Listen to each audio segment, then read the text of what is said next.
Welcome to the Colonial Heritage, British America, 1607 to 1763. This is Melinda Klein. Some historians have seen the first 100 years of the colonial experience mainly as preparation for the last 50. Others suggest that it was a time in which elements of our national character were formed.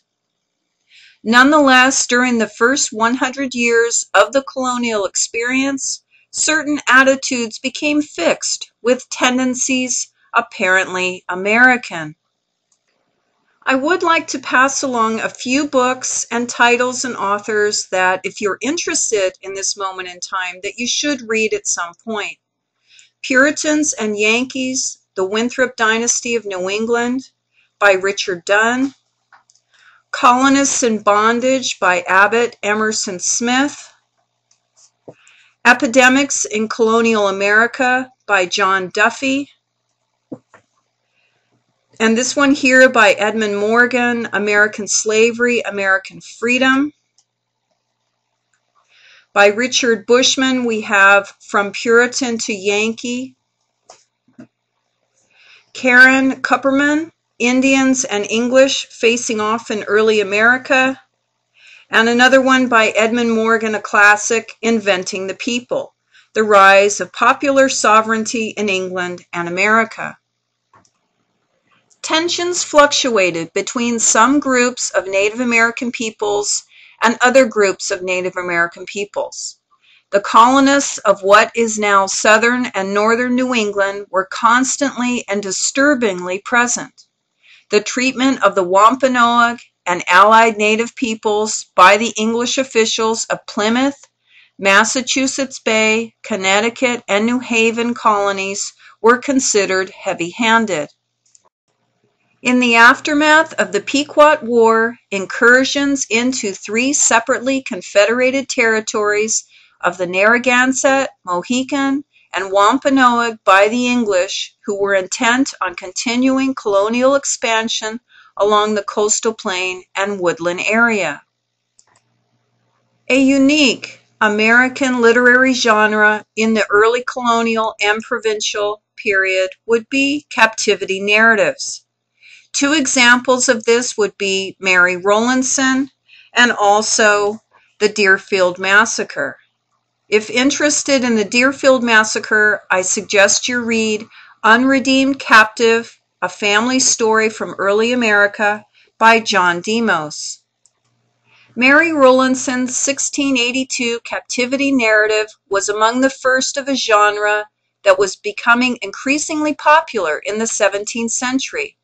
It set the tone for many subsequent captivity narratives and later slave narratives, in which the emerging American community developed a sense of us against the other.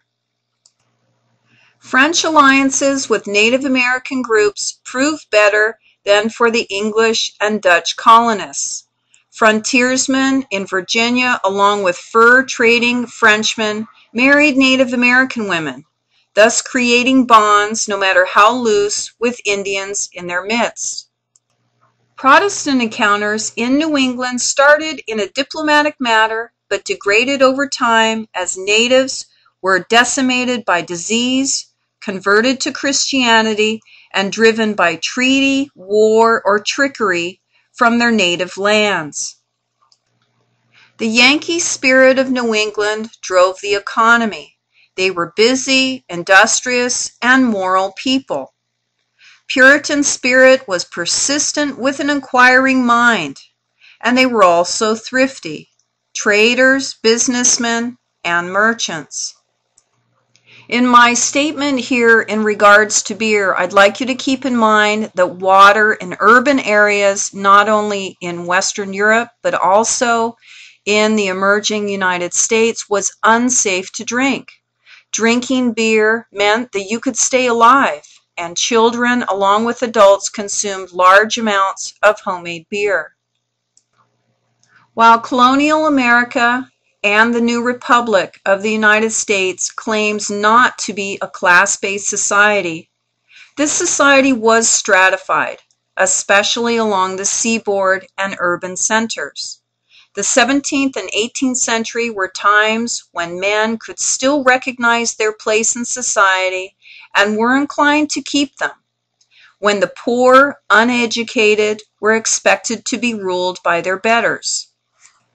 While British America and later the American Republic claims not to be a class-based society, this society and culture was stratified, and people knew their place. This was especially strong in urban areas. Quality folks dressed differently from their social inferiors and lived in finer homes. It was the property owners who voted, as they had made a permanent investment in their community and voiced opinions in elections of their representatives to colonial assemblies. Hazards in cities were many. Among the big three was death by disease. This included dysentery, smallpox, malaria in the south, scarlet fever, yellow fever, measles, typhoid. And then there was poor sanitation that affected the quality of drinking water for humans and farm animals. After all, colonists, adults and children, consumed large amounts of beer as water was considered unhealthy. But this was not possible for farm animals. An excellent discussion of community harms exists in John Demos's Entertaining Satan, associated with disease.